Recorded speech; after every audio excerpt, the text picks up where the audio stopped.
You like errors? Well, they happen when dies go bad. It's just a fact of life.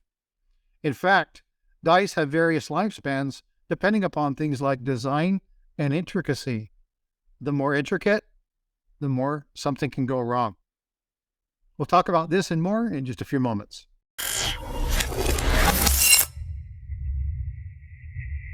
So obviously today we're talking about error coins. We're going to focus on things like die chips and die breaks. What are the difference between the two? Let's dig in. These end up as little, moderate, small spots on the surface of the minted coin. And they look like this, and yep, even the Bessie Coleman extra baggage, that's a die chip. Now, a die crack is something a little bit more different. It's a little bit more severe damage. And this usually has to do with a break or a beginning crack in the edge of the die to some point within the coin. Now, they usually involve the rim, but don't always have to. And they show up in pictures like this one where you have the spiked head of Lincoln, this one where you have the die crack running across the shield in the penny, or in this one, in this image right here. Now, once it gets severe enough and that breaks all the way through, that is a much more severe error, and that leads to what they call a die break. Now, a die break is where a much more significant piece of the die breaks away. Now, the result of this is a larger amount of material, and it's normally pushed to the edge against the rim, and this is what we call a cud. It's kind of a blob of metal because there's nothing there to form it, and so it forms this blob.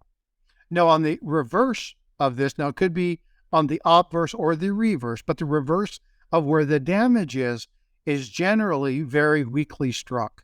It's a really good telltale sign to determine that this, in fact, was a cud. Another way that this particular damage can occur is if the middle collar that holds the planchet moves or gets hit by the hammer die. That can also cause a piece of the die to break off, and this in turn will also produce a cut. Now, throughout the minting process, these circular presses that they use at the Philadelphia Denver Mint strike planchets turning minted coin, and they do it at a very high rate. These dies are under extreme pressure due to the large amounts of pressure and heat needed to stamp a coin. Bonus. In another video I did, how many elephants does it take jumping up and down to equal the 50 or 60 tons of pressure needed? If you can guess, put your comment down below.